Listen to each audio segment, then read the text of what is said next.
지금 국민의당이 8월 27일 날 전당대회가 있죠. 그리고 당대표와 최고위원들을 뽑는 선거가 있는데 여기서 지금 토론회가 계속 열리고 있는데요.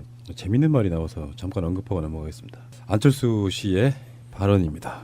만일 당대표가 된다면 서울시장 후보의 당대표를 갖고 나가나 사퇴하고 나가나 하는 정동영 의원의 질문에 그런 상황 되면 당연히 사퇴하고 나간다. 아, 생각하고 있었네요. 아니, 뭔가 낚시에 낚인 것 같은데요.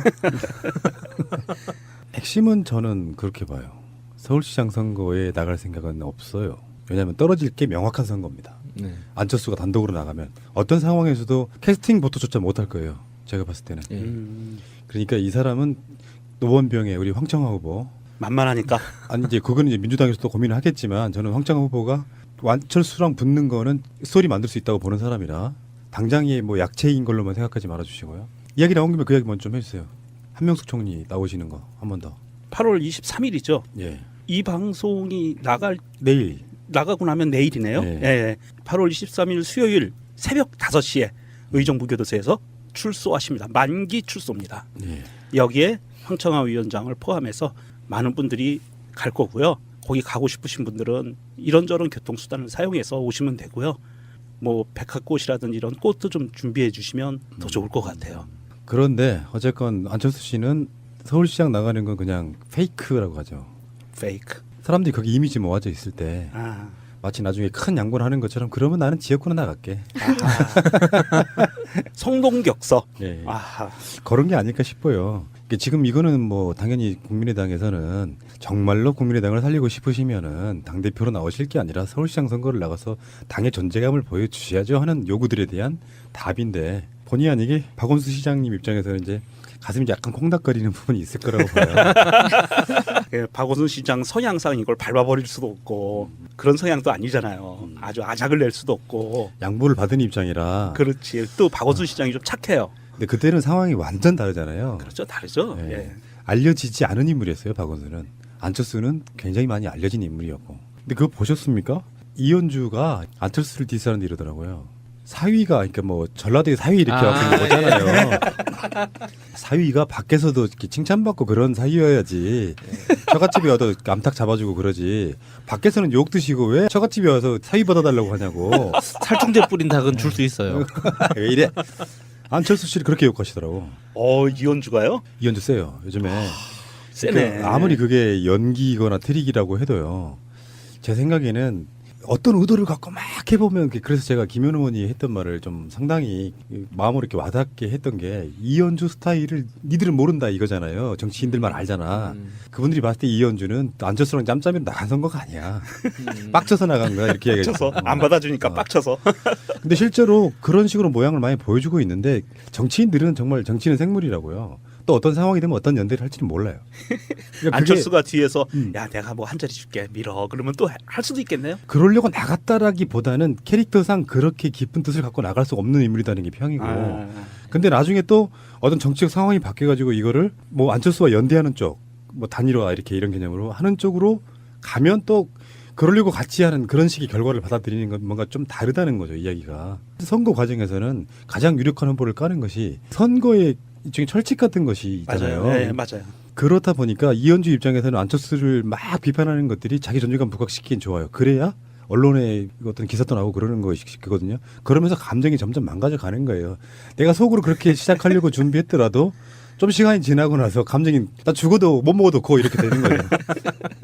이 사람이라 정치인들도 사람이라 감정 상하면 그 봉합이 잘 안 돼요 사실. 근데 문제는 그냥 우리가 그냥 지나갈 수 있는 문제가 아니라고 보는 게 김현 의원, 김민석 두 분 방송에서도 그런 이야기를 드렸지만 지금 심상치가 않은 게 자유한국당과 국민의당의 바른정당에 대한 구애가 굉장히 도가 지나쳐요. 아하. 국민의당 지금 당대표 선거 토론도 보면은 그런 질문들이 오고 가요. 당은 무조건 어떤 식으로든지 그들은 살려고 할 거 아니에요. 좀 이현주의 저는 그 발언이 좀 섬찟했던 게 그런 거였어요. 나를 따라온, 그러니까 또는 국민의당을 따라온 당원 동지들 말하는 게 지역의 이제 지방 의원부터 시작해가지고 네. 이 사람들을 위해서 이 사람들을 살리는 일이라면 나는 무슨 일이든지 하겠다고 연설을 해요. 그러니까 그 워딩이 좀 좀 섭짓하게 들렸어요. 무슨 짓이든 하겠다고. 바른정당이 자유한국당과 국민의당 사이에 캐스팅 보트가 되는 그런 느낌이에요.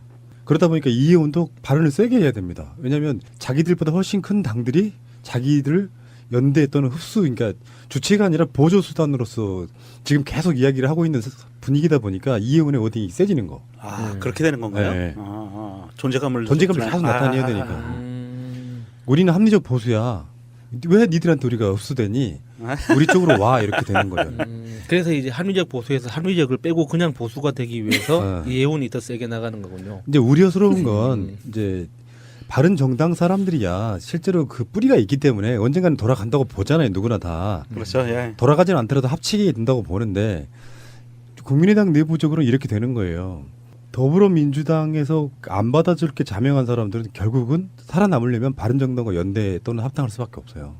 그 대표적인 인물이 바로 안철수 씨죠. 그런 경쟁들을 하더라고요. 후보 토론에서 사회자나 이런 사람들이 그러면 당대표가 뽑힌 뒤에 지방선거는 어떻게 준비하겠느냐 하면 그런 질문들에 꼭 바른정당이 등장해요. 너무나 떳떳하게. 우리가 지금까지 생각하지 못했던 것들이죠. 그냥 저도 예전부터 짐작은 하고 있었는데 그것이 저 사람들도 마음속에 두고 있었던 거네요. 그러니까 겉으로 표현만 안 했듯이 지금 이제 당대표 선거에서 지방선거가 1년도 채 안 남은 상황이 오니까 이게 슬금슬금 나오는 거군요. 그렇죠. 예. 이미 뭐 더불어민주당 새정치민주연합이었죠. 더불어민주당 그때 박차고 나갈 때부터 대충 눈치는 까고 있었어요. 근데 지금 현재 이건 뭐 누구나 할 수 있는 분석인데 홍준표의 박근혜 출당론에는 한계를 느꼈다는 거거든요. 그러니까 다시 말씀드리지만 타 방송에서 뭐 이야기 중복되는 것 같아 그렇지만 아무리 홍준표가 나는 25% 얻은 대선 주자라고 당 대표가 됐어요. 그러면 이제 상식적으로 보면 여론조사 지지율이 25%좀 나와야 되잖아요. 예. 자유한국당이. 예. 근데 안 나와. 반토막도 안 나와요. 그래서 자기들끼리 숙의하고 숙고하고 하겠죠. 무엇 때문인가? 그러면 친박근혜 이미지를 벗어내야 된다. 그리고 이제 한편으로는 그 정계 개편의 중심이라는 건 그런 거잖아요. 내가 깨진 당을 다시 뭔가 모멘텀을 줘야 되잖아요. 바른정당을 대부분 우리가 다시 흡수했다라든지. 근데 바른정당도 자유한국당에 들어가려면 사실은 친박이 제거가 돼야 되거든요. 그렇죠. 예. 그 사이 때문에 그러니까 친박을 제거함에 있어갖고 가장 상징적인 인물은 사실은 친박의 그 박이잖아요. 박근혜를 상징적으로 이렇게 끌어내줘야 되는 상황이라서 계속 연일 그런 발언을 하고 있는 거죠. 그 모멘텀이 없으면은 이게 어떤 상황이 번질 수 있냐면은 계속 그랬었잖아요. 문재인 대통령 지지율이 언젠가 빠질 거라고 보고 있지만 100일 지나도록 빠질 기미를 안 보이고 있는데 점점 올라가죠. 그 사람들도 뭔가 딛고 일어설 모멘텀이 없다 보니까 극약 처방으로 이제 박근혜는 출당시키고 바른정당과 합당을 시도해 보겠다는 그런 의도를 드러내고 있는 건데 홍준표는 깨달았을 거예요. 나의 한계가 뭔지를. 그런데 그 이야기 끝에 조원진이 지금 전에 새누리당으로 당적을 한 명으로 바꾸어서 대선까지 출마했던 사람인데 최근에 새누리당에서 아마 출당당했을 걸로 그 당을 하나 또 만듭니다. 예. 대한애국당. 정말 당명 트렌디하네요, 진짜. 이 곰돌이께서 예. 여기서 이렇게 표현했어요. 페이스북에다가 출당하는 부분에 있어서 그렇게 얘기했죠. 자기가 살아남기 위해 모든 행동을 하는 그런 사람이다. 홍준표 씨는 잡놈이다. 내가 29살 때부터 정치한 사람으로 홍준표 대표는 이해할 수 없는 사람이다. 이렇게 표현했어요. 역시 잡놈이 잡놈을 알아보네요. 멋있어. 표준어로 독인 개긴이라고 하죠. 이제 그 표준어가 아닌 뭐 사투리나 일부 잘못된 건 도찐 개찐 이렇게 하는데 동족상잔이라고도 하잖아요. 홍준표를 잡놈이라고. 얘도 참 본인도 이거 해당되는 거 아니에요? 본인은 더 심하지 않아요? 잡놈이 다른 잡놈을 잡놈이라 욕하는 게 무슨 상관이에요? 정상인가요? 예.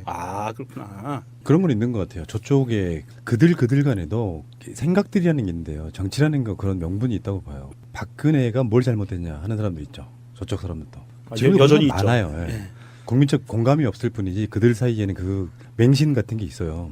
예를 들면 이제 이런 부분이 있는 거죠. 뭐 바른정당이 갖고 있는 배신자론들이 바로 그런 부분인데 진영 논리 속에서는 이렇게 이야기할 수밖에 없는 게 있잖아요. 자기들이 모시던 주군이 저렇게 망가졌을 때 같이 구했어야지 어떻게 같이 탄핵할 수 있냐 이런 분위기가 있잖아요. 그렇죠. 예. 이게 굉장히 시대착오적인 80년대 정도까지는 먹히는 프레임이고 현재에 있어서는 저는 좀 비굴해지거나 배신자라고 느낌이 오더라도 정말로 정확한 명분, 그러니까 국민의 눈높이에서 봤을 때 그게 맞다고 생각하면 결행하는 것이 맞아요. 한편에서는 배신자라는 소리 듣겠죠.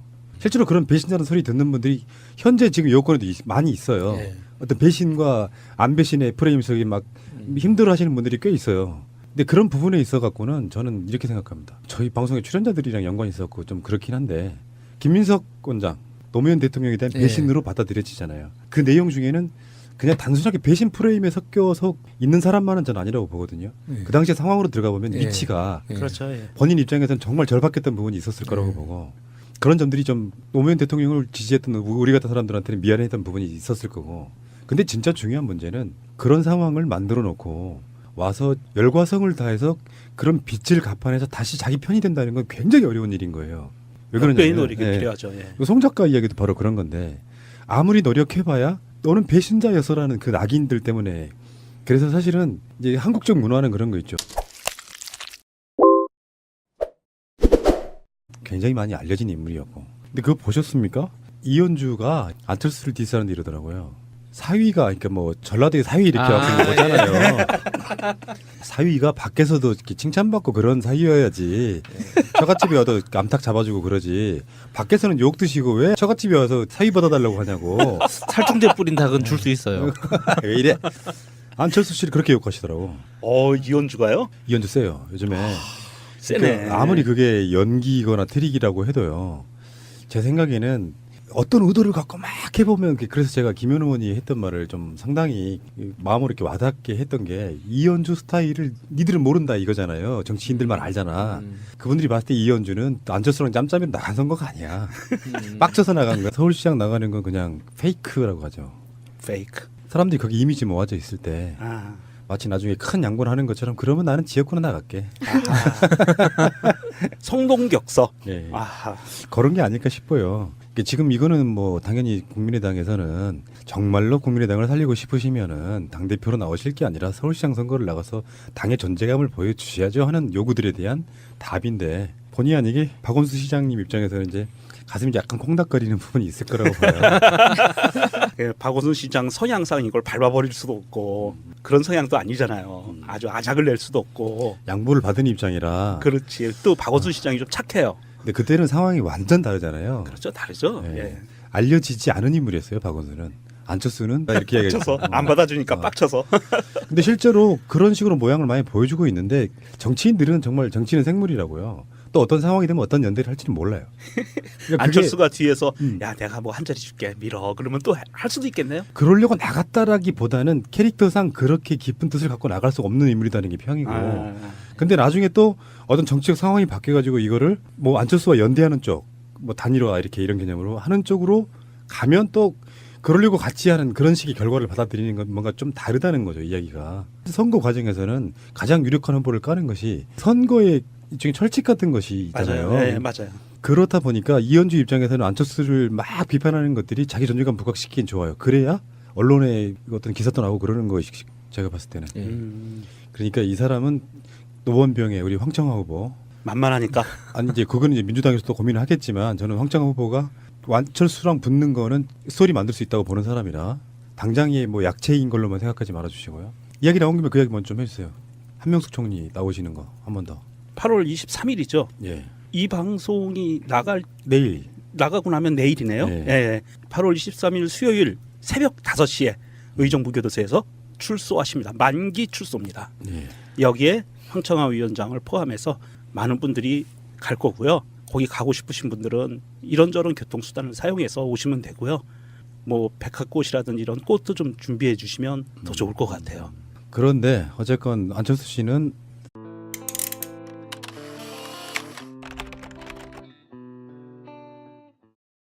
지금 국민의당이 8월 27일 날 전당대회가 있죠. 그리고 당대표와 최고위원들을 뽑는 선거가 있는데 여기서 지금 토론회가 계속 열리고 있는데요.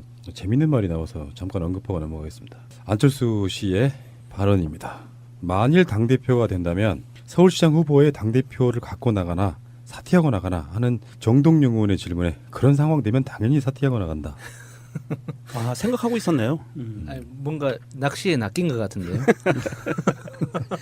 핵심은 저는 그렇게 봐요. 서울시장 선거에 나갈 생각은 없어요. 왜냐하면 떨어질 게 명확한 선거입니다. 네. 안철수가 단독으로 나가면 어떤 상황에서도 캐스팅 보트조차 못할 거예요.